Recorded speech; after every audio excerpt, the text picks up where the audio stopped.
ఇదివరలో శ్రీ రమణ చత్వారింశత్తులో 10 శ్లోకాల వరకు చెప్పుకున్నాం. మిగతా శ్లోకాలని ఈరోజు అయినంత వరకు మన నిర్దేశిత సమయంలో చెప్పుకోవటానికి ప్రయత్నిద్దాం. ఒకరోజు వేకువజామున అరుణాచలంలో ఉన్నటువంటి పచ్చయమ్మన్ ఆలయంలో శ్రీ వాసిష్ఠ గణపతి మహాముని ఆయన శిష్యులు భగవాన్ శ్రీ రమణ మహర్షి ముందు కూర్చొని ఉన్నారు. ఎప్పట్లాగే మహర్షి చాలా ప్రశాంతంగా కూర్చొని ఉన్నారు. అప్పుడు ఆకాశం నుంచి ఒక ప్రకాశవంతమైనటువంటి కాంతి 6 సార్లు రమణ మహర్షి నుదుటిని తాకటం ఈ వాసిష్ఠ గణపతి మహాముని గారు గమనించారు. ఈ దృశ్యం చూసినటువంటి మునిగారికి మహర్షి సాక్షాత్తు సుబ్రహ్మణ్య స్వామి వారి యొక్క అవతారము అని అర్థమైంది. వెంటనే మునిలో ఉన్నటువంటి ఆ కవిత్వం వెల్లివిరిసింది.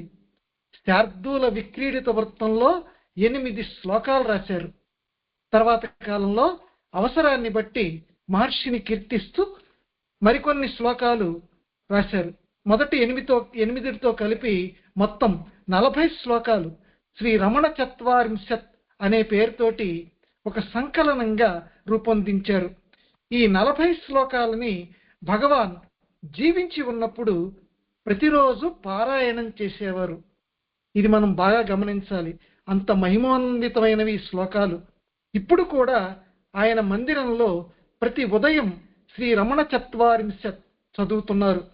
ఈ శ్లోకాలు రమణ మహర్షి యొక్క మానవత్వ దైవిక లక్షణాలని మనకి వర్ణిస్తాయి. ఆయనకి స్కందుడికి ఆ కుమారస్వామికి మధ్య ఎలాంటి భేదాన్ని ఈ శ్లోకాలు చూపించవు. ఒక అవతార పురుషుడు జీవన్ముక్తుడు అయిన మహర్షి గురించి గొప్ప ఆధ్యాత్మిక ముని అయిన గణపతి ముని రచించినటువంటి ఈ శ్లోకాలు ప్రతి శ్లోకం ఒక మంత్రంలా పనిచేసి మహర్షి సన్నిధిని అనుభూతి చెందేలా చేస్తాయి. ఇవి ప్రతి సాధకుడికి ఒక గొప్ప వరంగా మనం చెప్పుకోవచ్చు. ఈ 40 శ్లోకాలలో రమణ మహర్షిని సాక్షాత్తు కుమారస్వామి అవతారంగా వాసిష్ఠ గణపతి మహాముని కీర్తించారు. ఆయన అపారమైన జ్ఞానం, నిష్కామమైనటువంటి ప్రవర్తన, అద్భుతమైనటువంటి వైరాగ్యం, లోక కళ్యాణం కోసం భూమిపై మానవ రూపంలో అవతరించినటువంటి ఆయన వైనాన్ని గణపతి మహాముని ఇందులో చక్కగా కీర్తించారు. భక్తుల యొక్క అజ్ఞానాన్ని, దుఃఖాన్ని తన చూపుతో మౌనంతో తొలగించే ఆ గురువని, యోగులందరికీ నాయకుడిని ఈ రమణ చత్వారింశత్తులో వాసిష్ఠ గణపతి మహాముని చెప్పారు. ఈ శ్లోకాలన్నీ కూడా రమణుల యొక్క దివ్యత్వం, గురుత్వం, వారి మహోన్నతమైనటువంటి లక్షణాలని తెలియచేస్తూ ఆయన సాక్షాత్తు దైవమని పేర్కొంటాయి. చివరికి రమణులు అరుణాచలంలో ఉండటం ఆ పర్వతానికే లభించినటువంటి ఒక గొప్ప సౌభాగ్యమని ఈ శ్లోకాలు మనకి చెప్తాయి. వందే శ్రీరమణర్షే ఆచార్యస్య పదానం యో మే దర్శయత్ ఈశం భాంతం ధ్వాంతమదిత్య. శ్రీ రమణ మహర్షి ఆచార్యునికి నా పాద నమస్కారాలు. వారు నాకు చీకటిని దాటి ప్రకాశించేటువంటి దేవుణ్ణి చూపించారు. పరదేశినేవ ధవలేన వాసస శకలేన వేష్టిత కటీశోభిన వరదేశికేన నరవేషధారిన శిఖివాహనేన గురుమజ్జగద్భవేత్. ఓం నమో రమణాయ. శ్రీ వాసిష్ఠ గణపతి రచితమైనటువంటి రమణ చత్వారింశత్తులో ఉన్నటువంటి ఈ 11వ శ్లోకం రమణ మహర్షి యొక్క బాహ్య స్వరూపాన్ని, అంతరతత్వాన్ని మేళవించి మనకు అందించినటువంటి ఒక అద్భుతమైనటువంటి ధ్యాన శ్లోకం. ఇది ఈ పరరూపంలో ఉన్నటువంటి ఆ సుబ్రహ్మణ్యుడి యొక్క తత్వాన్ని మనకు చెప్తుంది. పరదేశి వేప ధవలేన వాసస శకలేన వేష్టిత కటీవ శోభిన. భగవాన్ రమణ మహర్షిని చూడగానే మనందరికీ కనిపించేది ఆయన అత్యంత సామాన్యమైనటువంటి వేషధారణ. ఒక చిన్న తెల్లని వస్త్రపు ముక్క గోచి మాత్రమే ధరించి నడుము చుట్టూ పేలికతోటి ఆ శోభించేటువంటి ఆ రూపం వెనుక ఒక అనంతమైనటువంటి వైరాగ్యం దాగుంది. మధురలో ఉండగా అక్షర జ్ఞానం లేనటువంటి బాలుడిగా అనిపించినటువంటి వెంకట్రామన్ ఒక్కసారి అరుణాచలంలో అడుగు పెట్టాక తన సంసార బంధాలనే కాదు, దేహేంద్రియాల మీద మమకారాన్ని కూడా వదిలేశారు. ఆ గోచి కేవలం ఒక వస్త్రం కాదు, అది నిర్వాణ షట్కం చెప్పేటువంటి సంపూర్ణ వైరాగ్యానికి ప్రతీక. ఆ తెల్లని వస్త్రం ఆయన నిర్మలమైనటువంటి హృదయానికి అద్దం పడుతుంది. మానవ రూపంలో ఉన్నటువంటి దేవసేనాపతి అంటున్నారు ఈ శ్లోకంలో వాసిష్ఠ గణపతి మహాముని. వరదేశికేన నరవేషధారిన శిఖివాహనేన గురుమజ్జగద్భవేత్. నాయన గారు ఆ గణపతి ముని ఈ శ్లోకంలో మనకు రహస్యాన్ని చెప్తున్నారు. మన కళ్ళ ముందు కనిపిస్తున్నటువంటి ఈ రమణుడు సామాన్య వేషధారికి అనుకుంటున్నారేమో. ఈయన నరవేషధారిన శిఖివాహనేన, నెమలి వాహనం మీద వచ్చేటువంటి ఆ కుమారస్వామి లోక కళ్యాణం కోసం మనుష్య వేషం ధరించి వచ్చాడు. పురాణ కాలంలో సుబ్రహ్మణ్య స్వామి తండ్రి అయినటువంటి పరమశివుడికే ప్రణవార్థాన్ని బోధించాడట. అంటే ఓంకారార్థాన్ని బోధించి స్వామినాథుడు అయ్యాడు. అప్పటి వరకు ఆయన పేరు కుమారస్వామి. ఈ ఓంకారార్థాన్ని చెప్పిన తర్వాత స్వామినాథుడయ్యాడు. అలాగే మౌనమే భాషగా, స్తూపులే దీక్షగా రమణ మహర్షి కోట్లాది మంది పాఠకుల హృదయాల్లో ఉన్నటువంటి అజ్ఞానాన్ని పోగొడుతూ చక్కగా ఈ అజ్ఞానము అనేటువంటి సూరపద్ముణ్ణి సంహరించారు. ఈ జగత్తుకి ఒక సద్గురువు అవసరం ఏర్పడినప్పుడు ఆ పరమాత్మ తానే స్వయంగా దిగి వస్తారు. రమణులు ఎప్పుడూ పెద్ద పెద్ద ప్రసంగాలు చేయలేదు, కానీ ఆయన సన్నిధిలో కూర్చుంటే చాలు మనస్సు నిశ్చలమైపోయేది. కుమారస్వామి చేతిలో ఉంది ఒక ఆయుధం, మనందరికీ తెలుసు. దానిని వేలు అంటారు.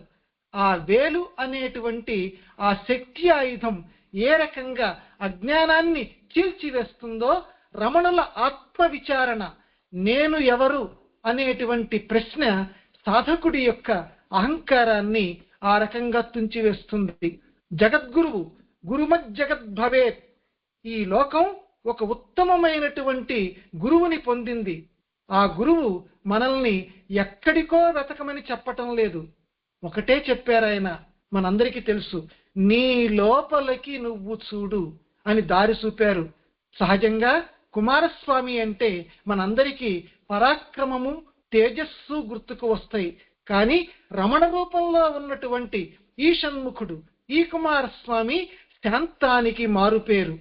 ఆర్భాటాలు లేనటువంటి వేషధారణ, అహంకారం లేనటువంటి బోధన, మౌనంతో కలిసినటువంటి మార్గదర్శనం ఒక రమణ మహర్షిని ఒక శ్రేష్ఠుడైనటువంటి గురువుగా మన ఎదుట నిలబెట్టాయి. సహజంగా మనం కూడా ఆ మహర్షిని స్మరిస్తూ ఆయన చూపినటువంటి ఆ ఆత్మ విచారణ మార్గంలో ప్రయాణించి మనలో ఉన్నటువంటి ఆ పరమాత్మ తత్వాన్ని పెంచుకుందాం. 12వ శ్లోకం. అతీత గుణజాలయ నైష్ఠిక బ్రహ్మచారినే నమో మాయా మనుష్యాయ గురవే తారకారయే. ఓం నమో నవరాయ, ఓం నమో రమణాయ.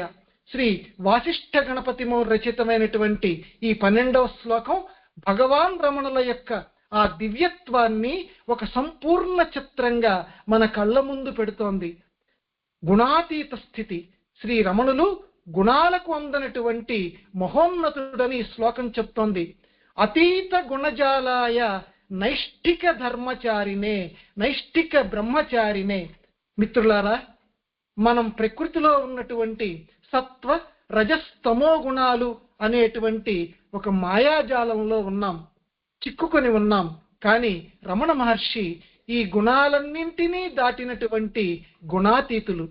16 ఏళ్ల ప్రాయంలో మరణ అనుభవం ద్వారా దేహభావాన్ని దాటిపోయి ఆత్మస్థితిలో నిలకడ పొందినటువంటి వారు ఆయన నైష్ఠిక బ్రహ్మచారి.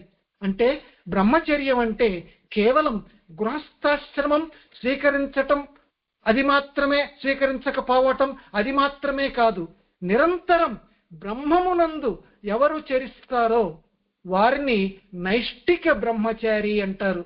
రమణులు మౌనంలో ఉన్నప్పటికీ, మాట్లాడుతున్నప్పటికీ ఆయన చిత్తం ఎప్పుడూ కూడా పరబ్రహ్మలో లీనమై ఉండేది. అందుకే ఆయన చూపులో అంత ప్రశాంతత, ఆయన సన్నిధిలో అంత నిశ్శబ్దం మనకు కనిపిస్తుంది. మాయా మనుష్య రూపం, మానవ రూపంలో ఉన్న దైవం. నమో మాయా మనుష్యాయ గురవే తారకారయే.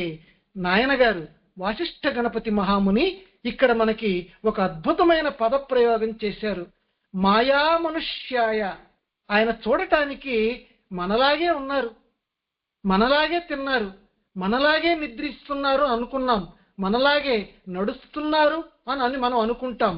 కానీ మిత్రులారా, భక్తులారా, ఇదంతా మాయావేషము అని నాయన గారు మనకి చెప్తున్నారు. నిజానికి ఆయన సాక్షాత్తు తారకారి, అంటే తారకాసురుణ్ణి సంహరించినటువంటి ఆ కుమారస్వామి. పురాణాల్లో తారకాసురుడు అనేటువంటి రాక్షసుణ్ణి అంతం చేసి దేవతల్ని కాపాడాడు ఆనాటి కుమారస్వామి. మరి ఈ రమణ కుమారస్వామి ఏం చేశాడు? అజ్ఞాత సంహారం, అజ్ఞాన సంహారం చేశారు. మనలో ఉన్నటువంటి అజ్ఞానము అనేటువంటి తారకాసురుణ్ణి తన జ్ఞాన నేత్రంతో దహించి వేస్తున్నారు. నిజంగా గనక భక్తితో గనక ఆ రమణ మహర్షి కళ్ళల్లో గనక మనం చూస్తూ ఉంటే మనలో ఉన్న అజ్ఞానం ఏనాటికైనా తప్పకుండా తొలగిపోతుంది.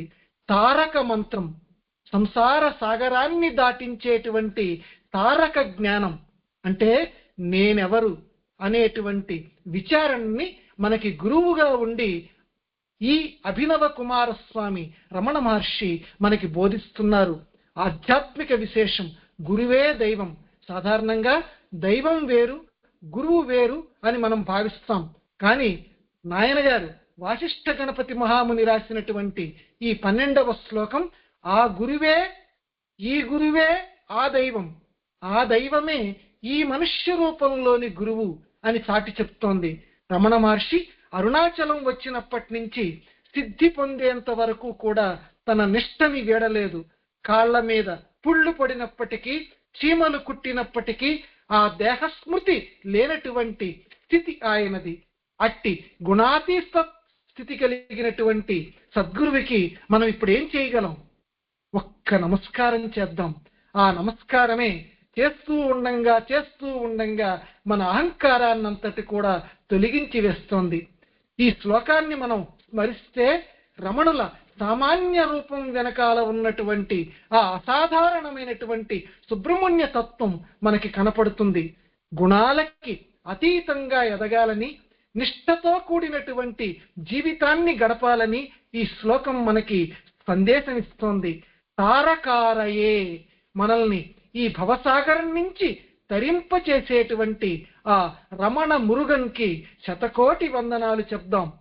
యానాయత్ర నకేకినం కులపతి స్నానాయావ స్వర్ణది పౌనాయ క్షితి బృన్మకేంద్ర దుహితుర్ న్యస్తదుగ్ధామృతం గానాయ ప్రమదేశ్వరాయ సవయసో నైవాత్ర వీణాభృతో వాసం సోనగిరౌ కరోషి భగవాన్ క్రౌంచాద్రిభేత్త కుతః.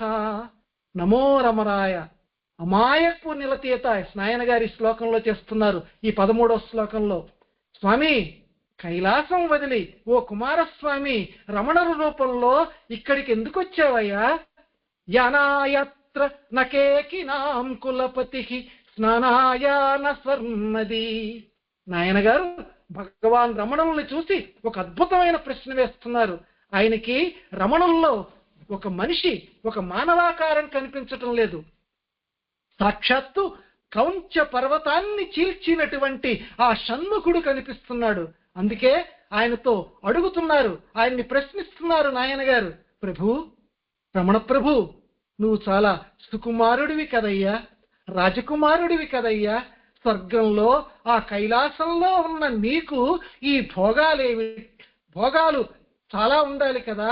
ఇక్కడ నువ్వు అరుణాచలంలో ఇన్ని కష్టాలు పడుతున్నావేమిటి స్వామి? నువ్వు కుమారస్వామివి కదా, ఎన్నో భోగాలు అనుభవించాలి కదా అని నాయన గారు 4 లోటుపాట్లను ఎత్తి చూపుతున్నారు.